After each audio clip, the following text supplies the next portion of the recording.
Hi everybody, welcome to Shiver Speaks. Today we are doing a movie review for the new movie Heart Eyes that came out on February 7th, last Friday. This is a Valentine slasher. This is about as slasher gets. This movie really focuses on about 4 or 5 people, so the character limit is very small. If you want to hear just the rating, just fast forward to the end for that. Otherwise, here we go with some spoilers in the actual story. So we start out by following this girl, Allie, a very typical new to the workplace Gen Zer who has put together this pitch deck for an advertising company for Valentine's Day sales for jewelry.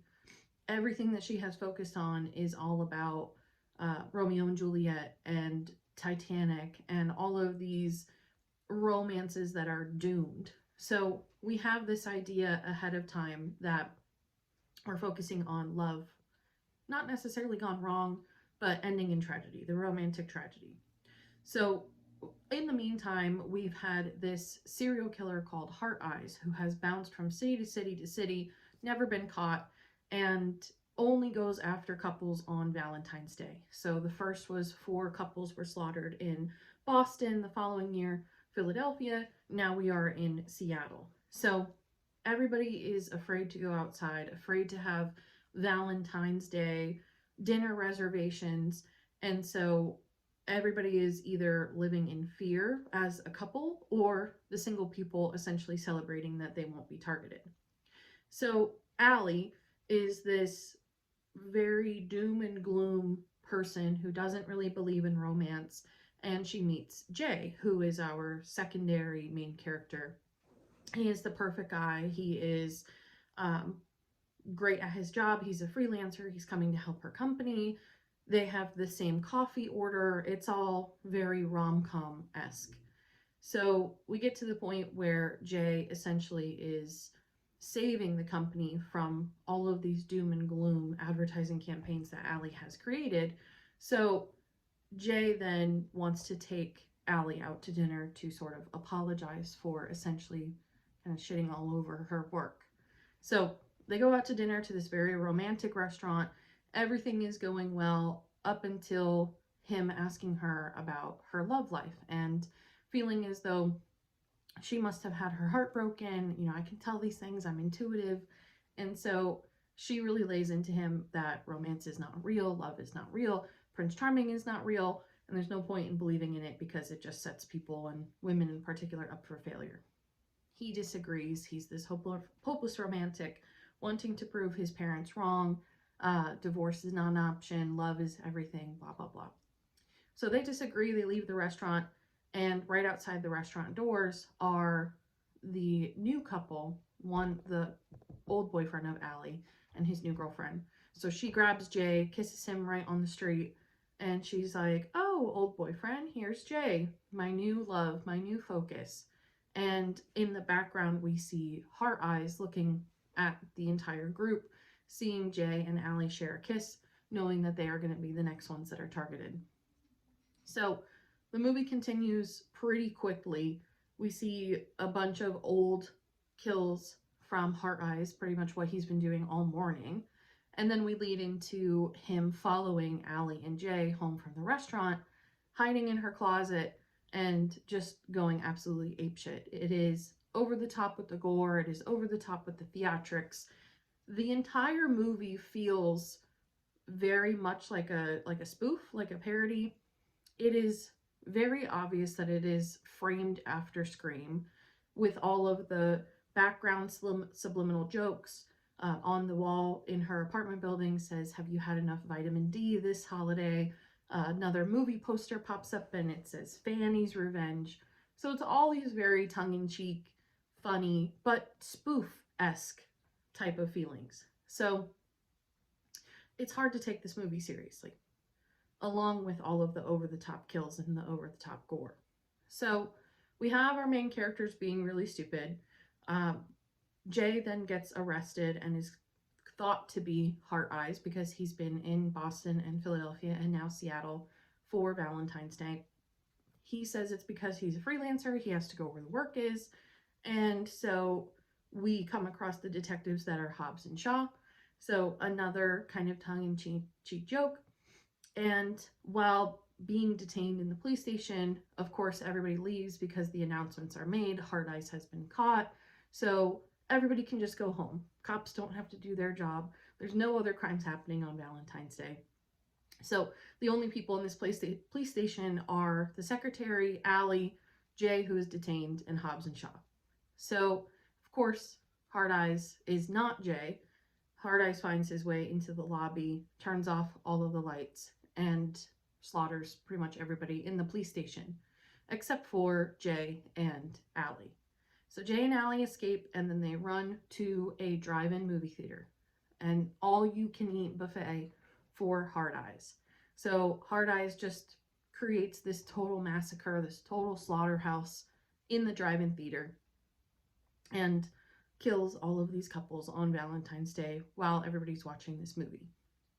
All in the background of everything that's going on is this developing love story between Jay and Allie, and the comedy that they keep shouting to Hard Eyes of, we're not together, you're not supposed to come after us, you go kill somebody else, we're not together. So it's very funny to think that you could bargain with a serial killer just because you're not in a relationship. So as things start panning out, Allie is afraid of blood. She has tried to become a doctor before but doesn't do well with blood. So all of these kills kind of make her nauseous. Of course, the entire time they have cell phones and are not calling the police, just trying to kill Hard Eyes on their own. And in the summary, we then see Jay and Allie go their separate ways, believing that they've successfully killed Hard Eyes.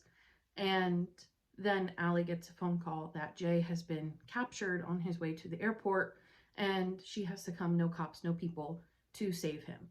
So in this dialogue, we find out that Hard Eyes is actually Detective Shaw and her husband, partner, and they have a kink for killing. So they work together to be Hard Eyes from city to city to city.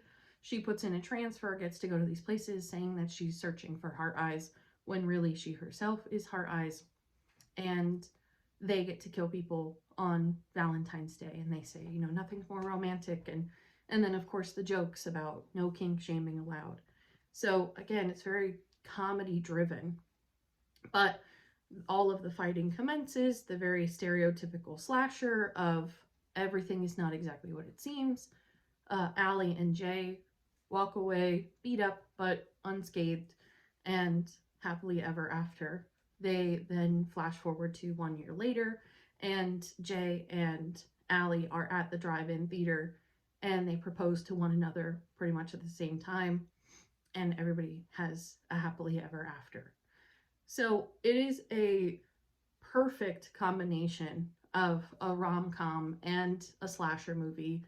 It is something that is very funny for the holiday. It is something that is very funny for people who like Scream, for people who like these parody movies. You know, I'm a big fan of parody. I'm a big fan of stand-up, and so I really did enjoy it. I thought it was fun. Did I necessarily think that it was good? Not really, but I think it's very fun. It's a movie that can be on the background of a Valentine's Day dinner, of a horror movie, Valentine's Day stream. It really does fit into a bunch of different buckets, which makes it really entertaining. So, in terms of the actual rating, we'll get to the scale itself. So for the story itself, I would give it a 3 out of 5. It is original. You know, you have a killer on Valentine's Day. The only other thing that we have like that is My Bloody Valentine, and that's a little bit more specific to a story. So originality, kind of same sort of mentality. I gave it a 3.5 out of 5. I would say that this is something different. It does have that comedy aspect. It does have that fun. It is a slasher, so it's been there, done that. The actual layout is almost exactly the same as any other slasher that you'll see. So the predictability is there, but the originality keeps it kind of fun, and the kills themselves are pretty creative. For the acting, I would give it a 4 out of 5 to be generous. I think we have a lot of actors that are relatively big names, at least like B-list celebrities. So it is nice to see them in a slasher movie. It is nice to see them essentially bring their A game to the table. So I think that the acting is relatively decent.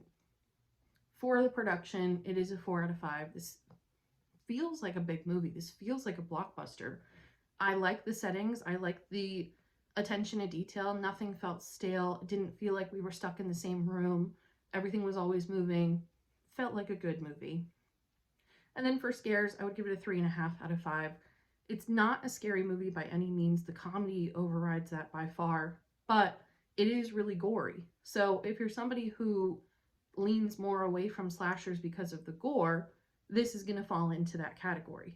But if you're open minded to it, this is going to bring some of that fun that's in it too. I would liken it to Thanksgiving.